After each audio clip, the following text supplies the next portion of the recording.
स्वागत है आप सभी का हमारे YouTube चैनल में। आज हम NCERT क्लास 9 भारत और समकालीन विश्व इतिहास के पाठ 1 फ्रांसीसी क्रांति के कुछ इंपॉर्टेंट ऑब्जेक्टिव टाइप बहुवैकल्पिक प्रश्नों को सॉल्व करेंगे। तो आगे बढ़ने से पहले अगर आपने हमारे YouTube चैनल को सब्सक्राइब नहीं किया है तो सब्सक्राइब करके बेल आइकन प्रेस कर लीजिए ताकि हमारे आने वाली वीडियो का नोटिफिकेशन सबसे पहले आपको मिल सके। और अगला वीडियो आपको किस सब्जेक्ट का और कौन से चैप्टर का चाहिए ये भी हमें कमेंट में जरूर बता दें ताकि जितना जल्दी हो सके हम उस पर वीडियो बना सकें। तो चलिए शुरू करते हैं और देखते हैं कि कौन कौन से प्रश्न हैं और उसके उत्तर क्या होंगे।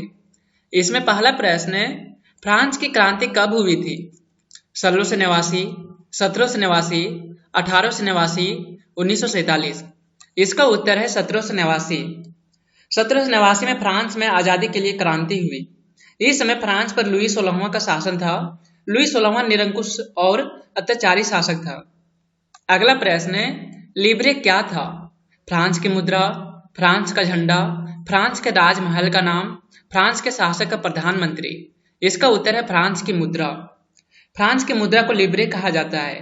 1794 में इसे समाप्त कर दिया गया। अगला प्रश्न है, फ्रांसीसी क्रांति के समय फ्रांस पर किसका शासन था? मुसोलिनो, नेपोलियन, लुई 16वां, इनमें से कोई नहीं। इसका उत्तर है लुई 16वां। फ्रांसीसी क्रांति 1789 में हुई। लुई 16वां 1774 में राजगद्दी पर बैठा। लुई 16वां निरंकुश शासक था। अगला प्रश्न है, एस्टेट से क्या अभिप्राय था? अलग अलग राज्य को एस्टेट कहा जाता था। धार्मिक केंद्रों को एस्टेट कहा जाता था। सीधे राज्य को दिया जाने वाला कर, फ्रांस का सामाजिक विभाजन। इसका उत्तर है फ्रांस का सामाजिक वर्ग का विभाजन। फ्रांस का समाज 3 प्रकार के एस्टेट में बटा हुआ था। प्रथम एस्टेट में पादरी, दूसरे एस्टेट में कुलीन वर्ग, तीसरे एस्टेट में बड़े व्यवसायी, वकील, किसान, कारीगर, छोटे किसान, भूमिहीन मजदूर, नौकर व्यापारी, अदालती कर्मचारी इत्यादि।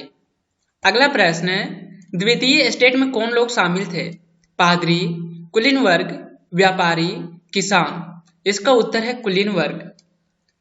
पादरी प्रथम स्टेट, कुलीन द्वितीय स्टेट, व्यापारी तृतीय स्टेट, किसान तृतीय स्टेट।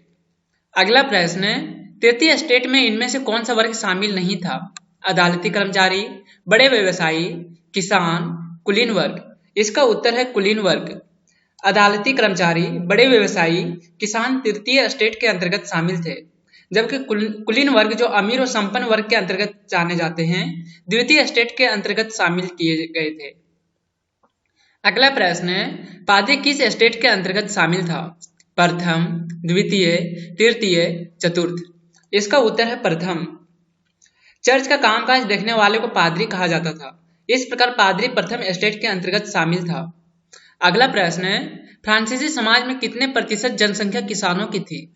45%, 60%, 75%, 90%। इसका उत्तर है 90%। फ्रांसीसी समाज में लगभग 90% लोग किसान थे।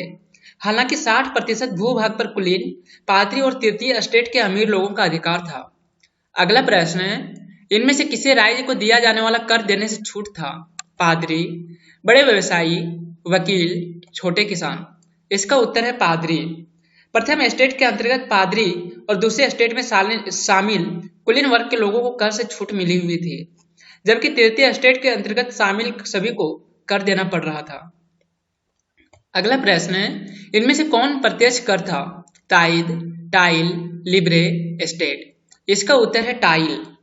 राज्य द्वारा सीधे तौर पर लिए जाने वाले कर को टाइल कहा जाता था। टाइद एक प्रकार का धार्मिक कर था। लिब्रे फ्रांस की मुद्रा का नाम था। एस्टेट फ्रांस की सामाजिक वर्ग का बंटवारा था। अगला प्रश्न है, इनमें से कौन चर्च द्वारा लिए जाने वाला धार्मिक कर था? ताइद, टाइल, लिब्रे, एस्टेट। इसका उत्तर है ताइद। चर्च द्वारा लिया जाने वाला कर को ताइद कहा जाता था। अगला प्रश्न है, 1789 ईस्वी में जब फ्रांस में क्रांति हुई थी उसमें फ्रांस की जनसंख्या कितनी थी? 90 लाख, 1.5 करोड़, 2.3 करोड़, 2.8 करोड़। इसका उत्तर है 2.8 करोड़। वर्ष 1715 में फ्रांस की जनसंख्या जहां 2.3 करोड़ थी वहीं 1789 तक बढ़कर 2.8 करोड़ हो गई थी। अगला प्रश्न है, टू टीट्राइजेज ऑफ गवर्नमेंट के रचनाकार कौन है? Rousseau, Montesquieu, Locke, Voltaire. इसका उत्तर है लॉक। जॉन लॉक ने टू ट्राइजेज ऑफ गवर्नमेंट में राज्य के दैवी और निरंकुश अधिकारों के सिद्धांतों का खंडन किया। अगला प्रश्न है, the spirit of the laws के लेखक कौन है? Rousseau, John Locke, Montesquieu, Locke. इसका उत्तर है मॉन्टेस्क्यू। मॉन्टेस्क्यू ने the spirit of the laws में सरकार के अंदर विधायिका, कार्यपालिका और न्यायपालिका के बीच सत्ता विभाजन की बात कही थी। अगला प्रश्न है, स्टेट जनरल के आह्वान पर तृतीय स्टेट नेशनल असेंबली का गठन कब किया गया? 1789, 1791, 1792, 1804। इसका उत्तर है 1789।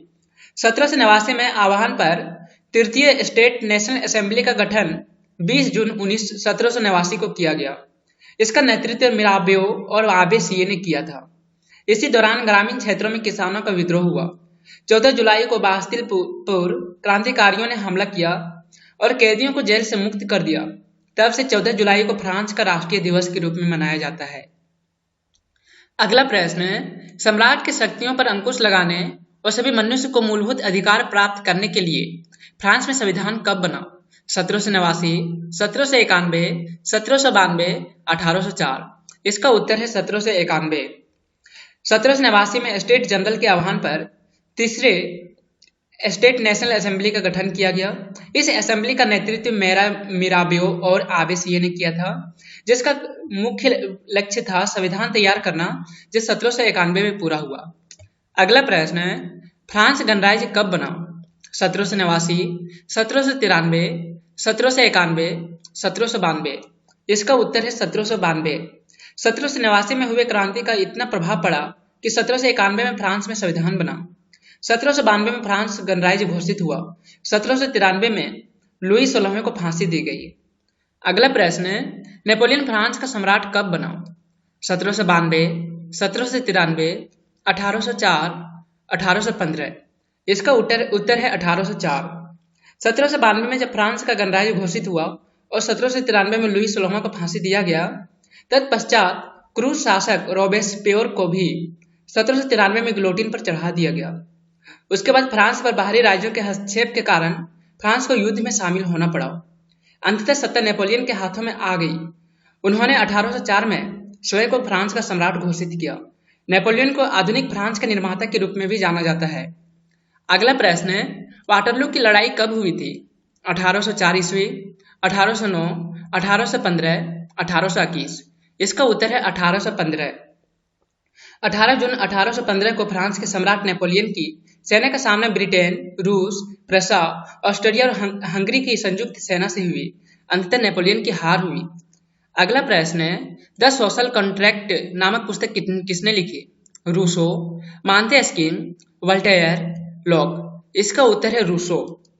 इस पुस्तक में रूसो ने सभी के लिए मत देने के लिए अधिकार के बारे में लिखा है। इस पुस्तक में उन्होंने लोकतांत्रिक सिद्धांत की व्याख्या की थी। अगला प्रश्न है, तीसरा स्टेट क्या है नाम से प्रचार पुस्तिका पैम्पलेट किसने लिखी? Mirabeau, Abbe Sieyes, Montesquieu, Rousseau. इसका उत्तर है आबे-सिये। तीसरा स्टेट क्या है नाम से आबे-सिये ने एक प्रचार पुस्तिका पैम्पलेट छपाई। इस पैम्पलेट से लोग तीसरे स्टेट के हकीकत जान सके, जिससे विद्रोह को हवा मिली। आबे-सिये मूलतः एक पादरी था, लेकिन सच्चाई और मानवता के नाते उसने तीसरे स्टेट के लोगों का समर्थन किया। अगला प्रश्न है, इनमें से सक्रिय नागरिक से संबंधित सही कथन का चुनाव करें। 18 वर्ष से ऊपर सभी आयु वर्ग के लोग, 25 वर्ष से ऊपर सभी पुरुष, 25 वर्ष से अधिक आयु वर्ग के ऐसे पुरुष जिन्हें मत देने का अधिकार प्राप्त था, फ्रांस में जन्म लेने वाले सभी लोगों को। इसका उत्तर है 25 वर्ष से अधिक आयु वर्ग के ऐसे पुरुष जिन्हें मत देने का अधिकार प्राप्त था। 25 वर्ष से अधिक आयु के ऐसे पुरुष की सक्रिय नागरिक कहा जाता था जिन्हें वोट देने का अधिकार था। वोट देने का अधिकार 25 वर्ष से अधिक आयु वर्ग के ऐसे पुरुषों को ही था जो कम से कम 3 दिन की मजदूरी के बराबर कर चुकाते थे। इस प्रकार फ्रांस में सक्रिय नागरिकों की संख्या 40 लाख ही थी, जबकि कुल जनसंख्या 2.8 करोड़ थी।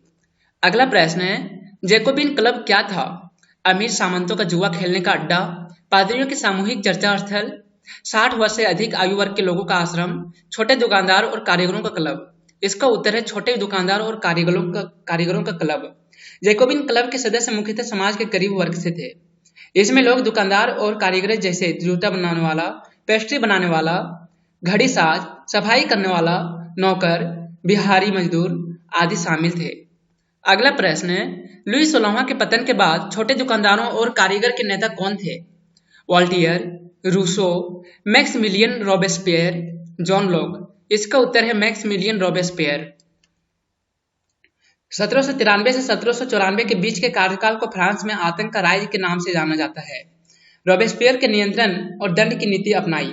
रॉबेस्पियर ने कुलीन पादरी और अन्य राजनीतिक दलों के लोग जो उनकी कार्यशैली से असहमति रखते थे उन सबको गिरफ्तार कर जेल में डलवा दिया तथा क्रांतिकारी न्यायालय द्वारा उन पर मुकदमा चला गया। जो दोषी पाए गए उन्हें गिलोटिन पर चढ़ाकर सिर कलम कर दिया गया। अगला प्रश्न है, आतंक का राज्य किसने स्थापित किया? लुई 16वां ने, रॉबेस्पियर ने, आबे सिए ने, मोंटेस्क्यू ने।